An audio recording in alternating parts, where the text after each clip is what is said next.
वाढतं तापमान, बदलतं हवामान आणि ढासळतं पर्यावरणीय समतोल पाहता वृक्षारोपण सोबतच वृक्ष संवर्धनाची गरजही वाढली आहे। याच उद्देशाने अमरावतीच्या वडाळी परिसरात विद्यार्थ्यांनी पुढाकार घेत वृक्षारोपणाचा उपक्रम राबवला। केवळ रोप लावून न थांबता त्यांच्या संगोपनाची जबाबदारी घेण्याचा संकल्पही विद्यार्थ्यांनी केला आहे।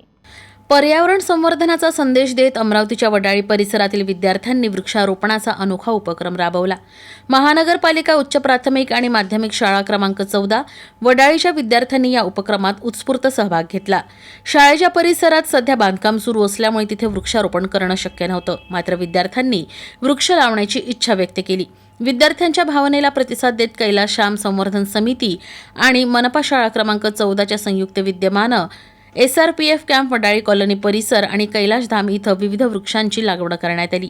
यावेळी विद्यार्थ्यांनी स्वतःच्या हाताने रोपटी लावली। विशेष म्हणजे केवळ वृक्षारोपण करून न थांबता लावलेल्या रोपांचं संगोपन आणि संवर्धन करण्याची जबाबदारी देखील विद्यार्थ्यांनी स्वीकारली। वाढतं तापमान आणि बदलत्या हवामानाच्या पार्श्वभूमीवर विद्यार्थ्यांमध्ये पर्यावरणाबाबतची जाणीव निर्माण करण्याचा हा उपक्रम महत्त्वाचा आहे। आज लावलेले एक रोप म्हणजे उद्याच्या पिढीसाठी सावली, शुद्ध हवा आणि सुरक्षित पर्यावरणाची हमी असा संदेश या उपक्रमातून देण्यात आला।